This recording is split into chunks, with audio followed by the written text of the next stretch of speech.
காலத்தின் சக்கரம் சுழன்று கொண்டே இருப்பது இயற்கையின் நியதிதான். இளமை என்பது ஒரு வசந்த காலம் என்றால், முதுமை என்பது அந்த பயணத்தின் அனுபவங்கள் நிறைந்த அறுவடைக் காலம். வாழ்க்கை பயணத்தில் நாம் கடந்து வந்த பாதைகள், சந்தித்த மனிதர்கள் மற்றும் பெற்ற அனுபவங்கள் அனைத்தும் நம்மைச் செதுக்கியிருக்கும். உடல் அளவில் மாற்றங்கள் தெரிந்தாலும், மனதளவில் சேமித்து வைத்திருக்கும் நினைவுகளும் பக்குவமும் முதுமையை மிகவும் அழகானதாக மாற்றும். முதுமை என்பது வெறும் வயது முதிர்வு மட்டுமல்ல, அது அறிவின் முதிர்ச்சியும் கூட. இந்த நிலையை ஒரு நிறைவான உணர்வோடு அணுகுவது மனதிற்கு பெரும் அமைதியைத் தரும். அப்பழுக்கற்ற மனமும் பிறர் வளர்ச்சியில் காணும் மகிழ்ச்சியும் இன்றைய உலகில் மிக அபூர்வமான குணங்கள். உங்கள் பேச்சில் இருக்கும் அந்த தெளிவும் பக்குவமும் உண்மையில் போற்றுதலுக்குரியது.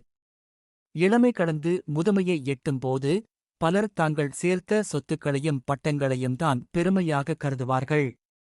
ஆனால் நீங்கள் யார் மீதும் பொறாமை கொண்டதில்லை என்று சொல்வது, நீங்கள் ஒரு உன்னதமான வாழ்வை வாழ்ந்து கொண்டிருக்கிறீர்கள் என்பதற்குச் சான்று. இந்த மனநிலை உங்களுக்கு பல நன்மைகளை தந்திருக்கும். மன அமைதி, பொறாமையும் போட்டியும் இல்லாத இடத்தில் தேவையற்ற மன உளைச்சல் இருக்காது.